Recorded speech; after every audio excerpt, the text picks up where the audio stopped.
আপনার কাছে থাকা এই স্মার্টফোনটি দিয়েই আপনি চাইলে কি করতে পারেন, একটা ল্যাপটপ কম্পিউটারের মতো একটা সেটআপ নিজে একটা ছোটখাটো তৈরি করে দিতে পারবেন। অনেকে আছে টাকা পয়সার সমস্যার কারণে ল্যাপটপ কম্পিউটার কিনতে অসুবিধা হচ্ছে, তারা মোবাইল দিয়ে আপনার কাজ শুরু করতে পারবেন।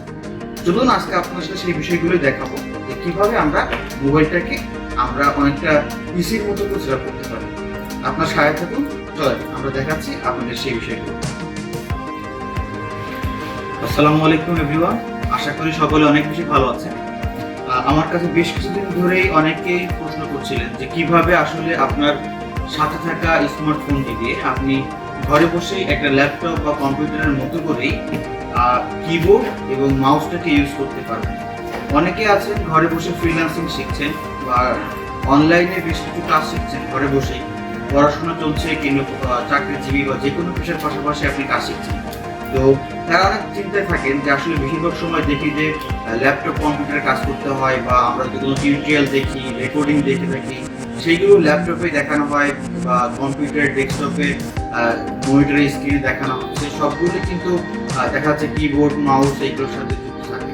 তো অনেকেই প্রশ্ন করছেন যে আমরা সিম্পল যদি আমরা এমএস ওয়ার্ড পয়েন্ট এই কাজগুলো করে থাকি, সেক্ষেত্রে কিবোর্ডের শর্টকাট টেকনিকগুলো বা কিবোর্ড সংক্রান্ত মাউস দিয়ে আমরা সব নাড়াচাড়া করছি, সেই বিষয়গুলো দেখা লাগে। তো আমরা আসলে ওইগুলো কিভাবে করে আমরা মোবাইল থেকে করতে পারি।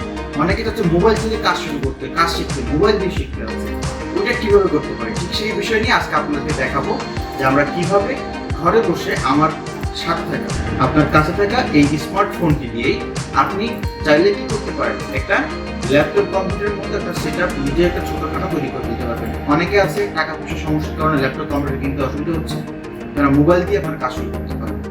চলুন আজকে আপনার সাথে সেই বিষয়গুলোই দেখাবো যে কিভাবে আমরা মোবাইলটাকে অনেকটা পিসির মতো করে সেটআপ করতে পারি।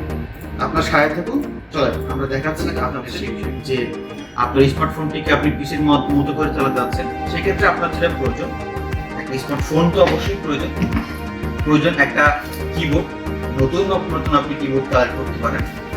সাথে প্রয়োজন আপনার একটি মাউস, আমি একটি মাউস রেখেছি আমার সাথে, এটাও নতুন। সাথে আপনার প্রয়োজন একটি ইউএসবি হাব। আপনার ফোনের যেটা আছে, অনেকে সি টাইপ পোর্ট থাকে, চার্জিং পোর্ট যেখানে ইউএসবি পোর্টটা, এটা অনেকের সি টাইপ থাকে, অনেকের বি টাইপ থাকে। তো আপনার যে টাইপের হাব সেটাতে আপনি একটা কিনতে পারবেন বাজার থেকে। তো এটা আমি জাস্ট ইউএসবি হাবটা জাস্ট ওয়ান পোর্টে নিয়েছি। আপনি এর সাথে আরো 2-3টা পোর্ট থাকে, সেটা কিনতে পারেন, কোনো সমস্যা নেই। এবং আপনি মোবাইলটা রাখার জন্য হয়তো বা এরকম অথবা সিম্পল বা যে কোনো একটা স্ট্যান্ড আপনি রাখতে পারেন আপনার সাথে। আসেন তাহলে আমি কি দেখি, প্রথমে আমরা আমাদের এই ফোনটার সাথে আমরা ইউএসবি হাবটা কানেক্ট করব। এটা কেন কানেক্ট করব? কারণ আমরা যখন এই কিবোর্ডটা, আপনি যে কোনো ভালো ব্র্যান্ডের কিবোর্ড ইউজ করতে পারবেন, এটা আপনার যেটা পছন্দ সেটাই করতে পারবেন। আমি আপনাদের দেখাচ্ছি বলে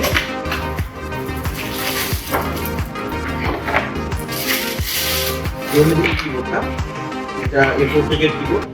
এই কিবোর্ডটা ফুল হল এবং অরিজিনাল। A4 টেকেরও বেশ কিছু কিবোর্ড থাকে, একটি হচ্ছে অরিজিনাল, একটা হচ্ছে মাস্টার কপি। অনেকে আবার মাস্টার কপিকে কিন্তু অরিজিনাল মনে করে কিনে ধরা খান। সেক্ষেত্রে অনেক সময় দেখা যায় যে আপনাদের কিছুদিন পর আপনার কিবোর্ডটা নষ্ট হয়ে যায়, মানে কিতে কাজ করছে না, এরকম হতে পারে। তো আপনারা কিনলে অরিজিনালটা কিনতে পারবেন, খুব বেশি টাকা লাগে। আর একদম নর্মাল কিনতে গেলে সে নর্মালগুলো পাবেন, প্র্যাকটিসের জন্য। তো প্রথমত আমাকে যেটা করতে হবে, এই কিবোর্ডে যে ইউএসবি লাইনটি আছে এটাকে আমার হাবের সাথে কানেক্ট করতে হবে। আপনার এরকম জুতা না, এর সাথে আরো 5-6 হাব থাকে, এটা আপনার একসাথে এইটুকু লাইন থাকার পর এখানে 2টা 3টা 4টা পোর্ট দেওয়ার সুযোগ আছে, ওদের থেকে কিনতে পারবেন, খুব বেশি টাকা লাগে। আপনি যখন এটার সাথে কানেক্ট করলাম, এবার আমার যেহেতু এখানে সি টাইপ, অনেকের বি টাইপ থাকলে এটার হাবটা অবশ্যই বি টাইপ নেবেন। নেওয়ার পর আমি এটার সাথে অ্যাডজাস্ট করব। অ্যাডজাস্ট করার পর আমাকে যেটা হবে, আমি একটু আমার মোবাইলের সেটিং অপশনে চলে যাব। আমি দেখতে পাচ্ছি এখানে গিয়ে আমি যেটা করবো, আমার মোবাইলের সেটিং অপশনে যাব।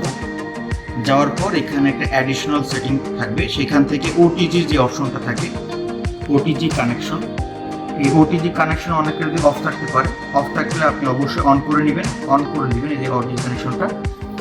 এরপর আপনার নোটিফিকেশন আসবে একটি,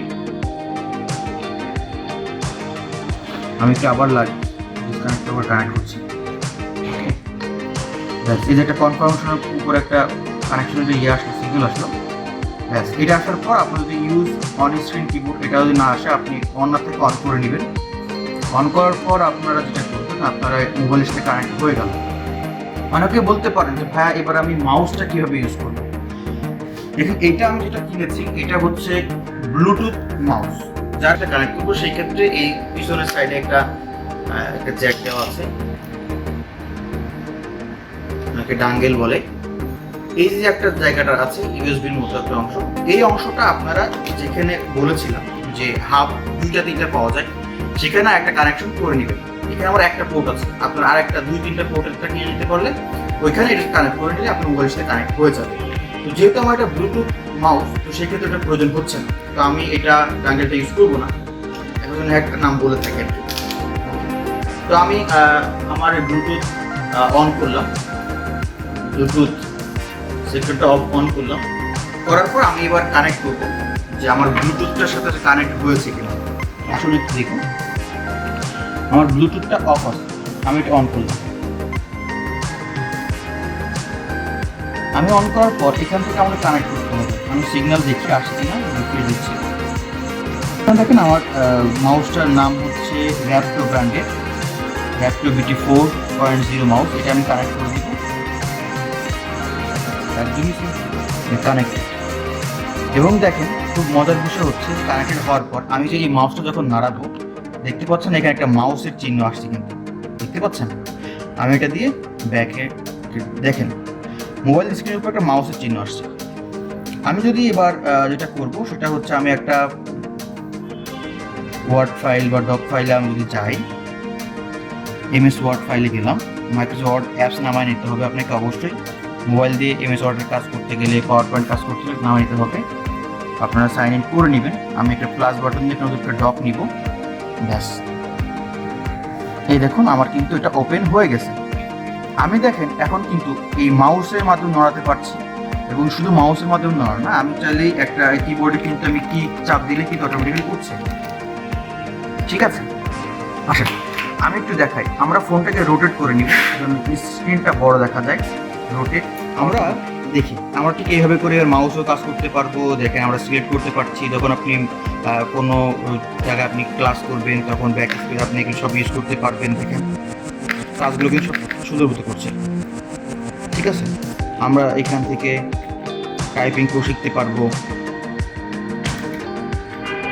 তো এখন কিন্তু আপনি চাইলেই ঘরে বসেই আপনি কি করতে পারেন, ঘরে বসে আপনি আপনার সকল কাজগুলো মোবাইলের মাধ্যমে করতে পারবেন। আমি এখান থেকে মোবাইলের মাউসের মাধ্যমে অটো ফুল সিলেক্ট করলাম, গোল করে দিলাম, এটাকে কালারফুল করে দিতে পারছি। আমরা কিন্তু যে কোনো কিছু এখান থেকে করাটা আমাদের পক্ষে সম্ভব হচ্ছে। দেখেন মাউসেও কাজ করছে আমার, কিবোর্ডেও কাজ করছে আমার, আমি যে কোনো কিছু চাপতে পারছি, কাজ করতে পারছি। তো ফাইনালি আমরা দেখে দিলাম কীভাবে একটা মোবাইল দিয়েই আমরা কিবোর্ড এবং মাউসকে কানেক্ট করে আমরা একটা সেট আপ করে দিতে পারি ঘরে বসে। সুতরাং আপনারা কিন্তু খুব চমৎকারভাবে ক্লাসগুলো করতে পারবেন। আপনার অনলাইন ক্লাস বা যে কোনো ক্লাস কিন্তু মানে কোর্স মোডে করতে পারবেন, এবং ফ্রিল্যান্সিংয়ের কাজগুলো কিন্তু এইভাবে করে সেটা আপনিও করতে পারবেন। তো ভালো লাগলে অবশ্যই ভিডিওটি লাইক দিবেন, কমেন্ট করে জানাবেন, এবং শেয়ার করে আপনার যারা বন্ধু বান্ধবী, যারা রিলেটিভ আছে, যারা এরকম মোবাইলটাকে দিয়ে কিছুটা করতে আছে, তাদেরকেও আপনি এটা শেয়ার করে আপনি হেল্প করতে পারবেন। সাথে থাকবেন, নতুন নতুন আপডেট এবং ভিডিও পেতে আমাদের চ্যানেলের সাথে থাকবেন। তো সবাই আমাদের চ্যানেলটা সাবস্ক্রাইব করে রাখবেন। TechGen official. Thank you. আসসালামু আলাইকুম।